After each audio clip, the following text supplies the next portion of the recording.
大谷翔平投手、山本由伸投手などの好投で、メッツ戦を3連勝で飾ったドジャース。メッツファンでもあり、CNY セントラルのスポーツジャーナリスト、サマンサ・クロストン氏とアシュリー・ウェンスコスキ氏が、日本時間4月17日、自身の運営する米ポッドキャストメディアで、ドジャースとの3連戦を語りました。番組内では、アシュリー氏が、メッツファンの父親の怒りが爆発したことを告白。うちの父、長年のメッツファンなんだけど、昨日ついに切れたの。マジで情けないチームだ。しかもドジャースは大谷に打たせず、投げさせるだけで余裕とか、普段は DH やるのに、俺ら相手には必要ないってか。必要ないってことだろう。ふざけんなってメッセージが来たわ。と、メッツファンの思いを語り、自身もメッツへ怒りを爆発させる場面も。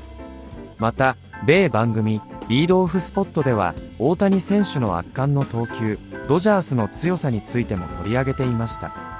ここからは、その様子を字幕付きでご紹介します。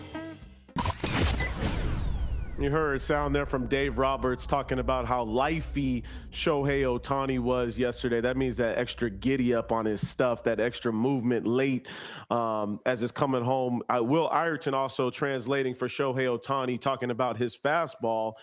And the example of lifey, Steve, after MJ Melendez had drove in the RBI in the middle of the game, Shohei got stronger. Like, when you talk about bringing that extra velo, 100 miles an hour, bringing it out in the sixth inning, impressive what he was able to do. Hit 100.2 and then 100.3 against Tommy Pham, right? Just blowing it by him. And then Lindor comes up. You get 100.1, 100.4 off of Francisco. And Francisco just has to smile after that point because you saw some extra velo come out. And I think that's the difference with Shohei. And some of these guys, like I think about Tarek Skubal, right? Guys that have it don't need to necessarily always use it, but when they need to, late in the game, they can go get it. I thought that was impressive yesterday. You're seeing some of the numbers on the four seam, got 13 whiffs and 30 swings on that pitch. It was his bread and butter. But what is most impressive is his ability to go 100-mile-an-hour fastball, then 70 with the curveball. So a 30-mile-an-hour difference as a hitter, Steve, that's the most difficult thing to prepare for because I want to be on time with 100, so I've got to get ready early. But then if I have to hold myself in a position to where I'm sitting trying to wait for 30-mile-an-hour difference, that's where I get off balance. And that's what he used to his advantage yesterday, dropping that curveball in at the right time. Dominant yesterday for Shohei. Yeah, he ended up striking out the side in the sixth inning to get through the 10 strikeouts. And the first one was with the fastball, the strikeout. The second one with the split at 88 miles per hour, and then the curveball at 71.5. You know, and as a hitter, to be able to cover a 30-mile-per-hour differential with pitches that are moving with that kind of bite is very difficult to do, which is why the numbers indicate that. He gave up his first run in 32 2/3 innings pitch going back into last year. And he did not hit yesterday. And it's the first time since, 2021, I think, where he's pitched in a game and not been in the lineup as a hitter. And, you know, the Ohtani rule allows him to hit as a DH, pitch in the game, and then when he comes out of pitching, he can stay in as a DH. And they did not utilize that yesterday. And, oh, by the way, the guy that they did put in that spot, Dalton Rushing, he hit a grand slam. Like, come on, man. Can we not have Ohtani pitch one time or not hit when he's pitching, and then the guy he gets replaced with ends up hitting a grand slam? Now, where's the justice in that? Like, you think you're catching a break until you realize maybe they had the right guy in the lineup right there. Dalton Rushing going big fly with the bases loaded. I mean, that's just it's not right. The backup It's just catcher, the luxury of being the Dodgers. See, like, and it wasn't just Rushing. Hae-Sung Kim also went deep in this one in the bottom of the second inning. So when you don't have certain guys available, it just seems like the depth of the Dodgers continue to crush other teams. And think about where the Mets are. 8 straight losses. Like, They got to run up against the Dodgers and three arms that absolutely just destroyed them over the course of the past few days. They can't get any offense going. It's disappointing because it's a team that they spent a lot of money this offseason. They made a lot of changes, and you want to see some of those things pay off dividends early on. And What's up, everyone? Welcome in to another edition of the Why Am I a Mets Fan podcast. That's Ashley Winskowski. I'm Samantha Crossan, and the Mets are terrible. And I can't believe how many people listen to this, considering how badly our team is. People are taking a little joy in our misery, and that's okay. We signed up for that with our Dodgers following. That's all right. Yes, the Mets get swept out of LA, blown out of the water. I mean, we kind of said it heading into this series. I would have been happy to take one game of this series with the way the Mets are playing.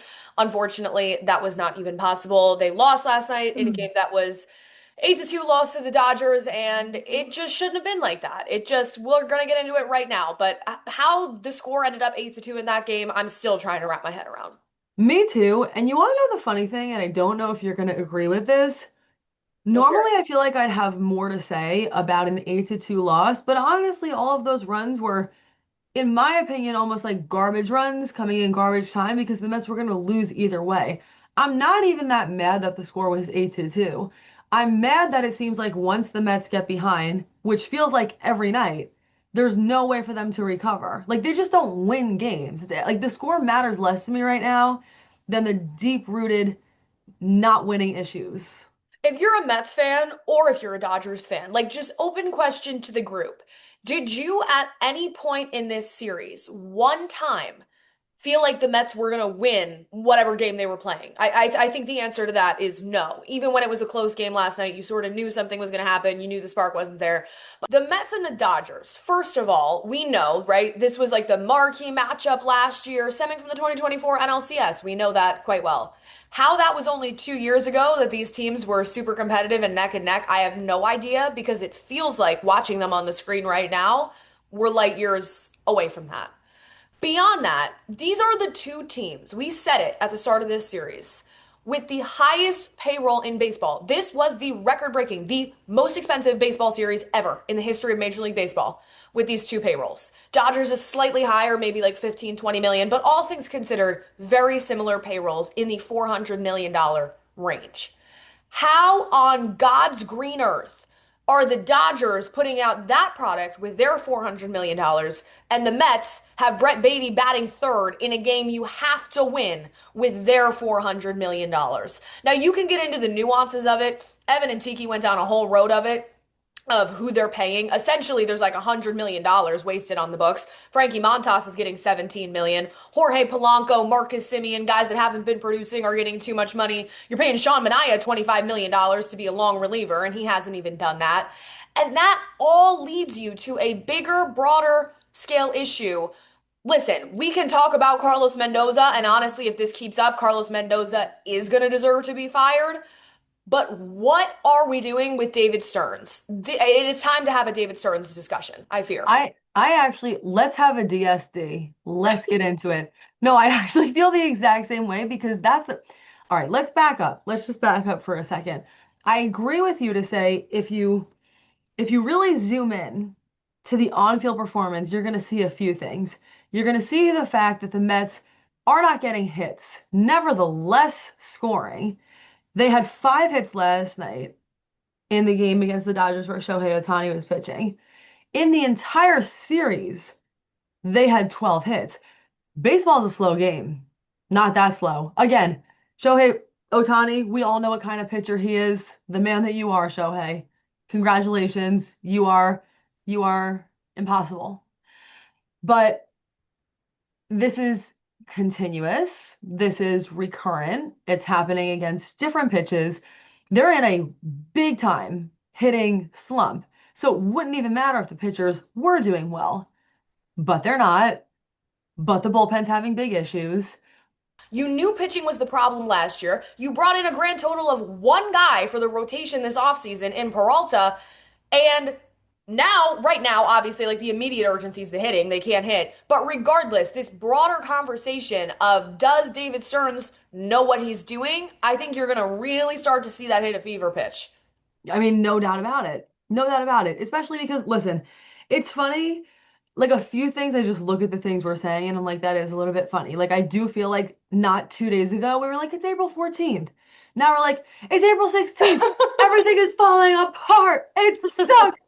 Like, but like, honestly, it's hard not to feel that way, I think, when you just think about the excitement that you felt 2 years ago. You think about how the brutality of last year. What a bizarre time for us to start this podcast. I'll say it. Bizarre. Bizarre. It's like you have this year in 2024 that's so much better than you think it's going to be.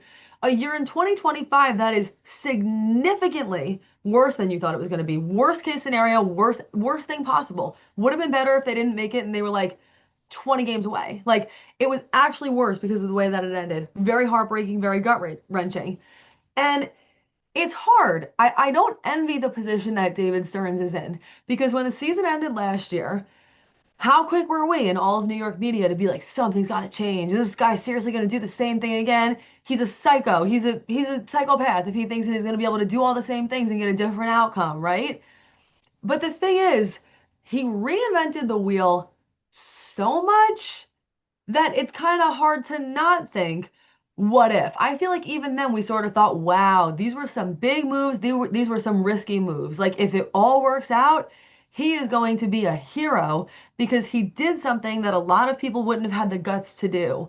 But if it doesn't work out, to quote Ashley's dad, he should be polishing his resume because it's not gonna, I mean, Ashley's dad, if you think, you guys, that like we're upset, it might be time to have Ashley's dad back on the podcast because some people are just sick of it. My dad, longtime noted Mets fan, hit his breaking point last night. I was waiting for that to happen because it seemed like he honestly exercised some patience throughout this losing streak. We hadn't heard from him last night, 11 p.m. And I quote, "Nobody fucks a season faster than the Mets. Highest payroll in baseball. And by April 15th, we are already starting Melendez and Pham looking for a spark. Pathetic excuse for a team."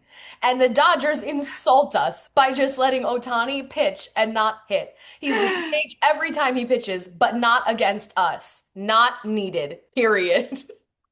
And then my mom followed it up by saying Carlos Mendoza should start polishing up his resume, which you know what? Maybe he should.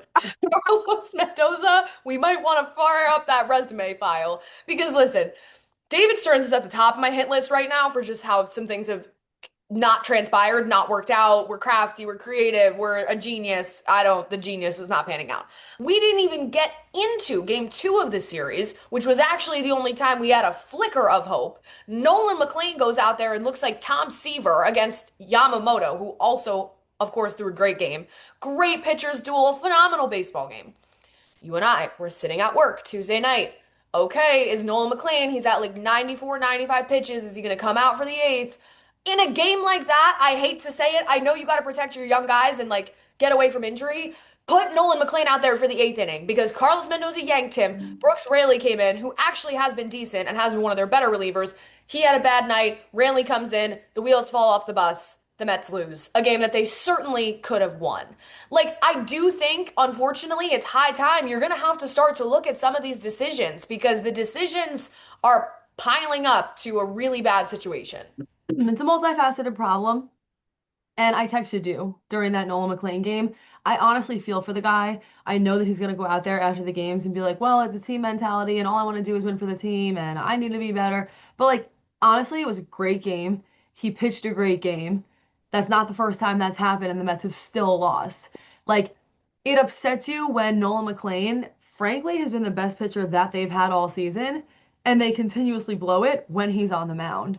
And I of course, like the McLean issue is just kind of the tip of the iceberg. The lineup is, of course, the problem. And I think we should address that, right? Lindor's ice cold. Okay, they're waiting on Soto to get back. But there's all this talk about Lindor and Soto. I'm sorry to say, Francisco Lindor and Juan Soto are the least of your problems right now, at least in terms of that lineup. Yes, it's a problem Lindor's not performing and that Soto's hurt. What the mix of players, which now, of course, it's hindsight 2020, right? I'm sure we would eat numerous things that we already said in the offseason optimistically about this lineup that was put together. But the mix of players, it's like you got a washed up Jorge Polanco and Marcus Semien combined with guys that are just the young guys of Vientos and Beatty and Alvarez to a degree, but I think there's still some optimism surrounding Alvarez. Carson Benj, all right, he had a good night last night, but still, we don't know where we fall on that quite yet. The mix of guys is just whatever the vision was, it's not gelling together right now, right? Like, it's interesting how Stearns and Steve Cohen paired these veterans, kind of brought in new veterans when the old ones left, right, this offseason, of Polanco, Simeon, even Bo Bichette, a guy still on the younger side, but veteran presence these days, paired with these young guys that are underperforming and frankly haven't reached their potential yet. Like, we are the first ones to say that we love Brett Beatty and Mark Vientos. It's now or never for Brett Beatty and Mark Vientos, just in their major league careers. Forget about the Mets. You know what's funny? I don't know why I'm thinking of this analogy, but this just reminds me. You ever see like you're like looking at the description of some coffee blend and it's like it's a beautiful blend of fall flavors and a little bit of crispy this and what, and then you Yep. taste the coffee and you're like, this sucks. This is disgusting. Like it was like decent branding, but it just sucks in reality. Like that's kind of how I feel about this, where it's like I feel like you and I both got on here and we were like, there's going to be this really great mix of veteran leadership and young guys with energy. And frankly, what the actual result was bad coffee. It was old guys that were too old and young guys that were too young. Like it wasn't anybody in the middle. It wasn't anybody who had enough experience but also wasn't washed and who wasn't hurt but also understood the fundies. The outcome, the result, not aligned with the vision. Were there concepts of a plan? Perhaps. Was the plan executed? Perhaps not. Honestly, all the half the hitters on this team, their plate approach is a disaster. But I mean, he's just yet another factor in this lineup, right? 2 runs over the past 4 games. They got 16 hits total. In Los Angeles, they hit 137. Now, of course, Yamamoto, Ohtani, great pitchers they were facing, but honestly, that's not an excuse. Like, I do think that this Dodgers series was so painful for Mets fans because, yes, of course, right? It extended the losing streak to 8 games. We know the actual logistics. It just kind of illustrated how far away they are from the Dodgers, a team that Steve Cohen has said he wants to be competitive with, a team that pays their players almost the same amount of money at the Mets as the Mets. And I think that's where you get into some of these deeper systemic issues, right? Like the Dodgers go out there every single night. Sure, they have a ton of talent and a ton of great players, but they play hard. They're out there hustling on April 15th. They look like they're playing every game like it's game 7 of the World Series. And that's a separator alone. I think there's a lot to be said for making up for some talent discrepancies in the way you play the game. And we saw that kind of mojo from the 2024 Mets. And to be honest with you, we have not seen it since. We're going to start here, AJ, with the Dodgers and some uniqueness here. A couple of unique points to get your thoughts on. Number one, Shohei Ohtani got hit by a pitch the other day near shoulder. So they're like, you know what? Let's just have you pitch and not hit for a game. It hadn't happened in about 5 years. He shoved his ERA's 0.50 after 3 starts, and he's getting support from role players that I think are making a big difference with the Dodgers this year. The bottom of their lineup is absolutely torching people. And also, you rarely get to see anybody DH besides Ohtani. Dalton Rushing, of course, DHs and hits a freaking grand slam. We won't get to the Lindor error that happened there, or the mistake. I don't even know if they charge him an error, but the mistake he made again. We'll do that later. But your thoughts on the Dodgers right now? They're good. They're number 1 in my power rankings still, Scott. They're number 1 in my power rankings. They're good. And by the way, I played, I'm going to name drop here. I played golf last couple of days with Andrew Jones, new Hall of Famer. And he said something funny, and I hadn't really thought about it. One thing the Dodgers do, have you noticed Shohei gets matched up with when he pitches? How they don't ever, it's not Shohei versus Tarek Skubal. It'll be Shohei versus the 4th or the 5th starter. And he's like, Shohei wants to win a Cy Young. And if they keep continuing to match him up, and let's not forget, like Joe Madden has told us, Shohei pretty much makes his own schedule. So if he can keep getting matched up with the right teams and pitching the way he's pitching, there might be a good chance for him to win a Cy Young and an MVP this year. I'm just saying if anyone can do both, he can do it. So I think that the Dodgers are just really good. I mean, Dalton Rushing would be a starter on 29 other teams almost. not 29, but a lot of other teams in Major League Baseball. But here he is stuck behind Will Smith, one of the best catchers, and Dalton Rushing is off to an unbelievable start. So I just think the Dodgers build depth better than anybody. They find players better than anyone, and they use their players. They deploy them better than anyone, and that's why they won back-to-back World Series. Hold up, Kratz, do you believe that conspiracy theory? Because I think they're trying to slow play it with Ohtani, and do writers even give a crap about wins? Wins? I mean, I don't know. It was 15-0. Look, I definitely am going to pay attention now. I definitely, because Andrew Jones put that out on the interweb through AJ Przinsky, I am definitely going to be watching for this now. I want to see, because there have been pitchers that I played with that would duck certain teams. I'm not saying Shohei's doing that. AJ and Andrew Jones, the two AJs, said that. But I have seen it before, and pretty notable names sometimes too. I do not believe the conspiracy theory on the facing the lower end starters, AJ. I can see it on the scheduling, although I don't see it for Ohtani. I mean, he's faced the Mets, Blue Jays, and Guardians. I mean, those are pretty good teams. Yeah, I'm just. I didn't say it. I'm just saying. I know this. Shohei, and I'm not accusing Shohei of this at all, and neither was Andrew. He was just saying that the 3 times he's pitched, and he's been really good. Let's not forget that. いかがでしたでしょうか。このチャンネルでは日本人メジャーリーガーなどを中心に野球情報をお届けしています。この動画が良かったら高評価、チャンネル登録をよろしくお願いいたします。今回も最後までご覧いただきありがとうございました。それではまた次の動画でお会いしましょう。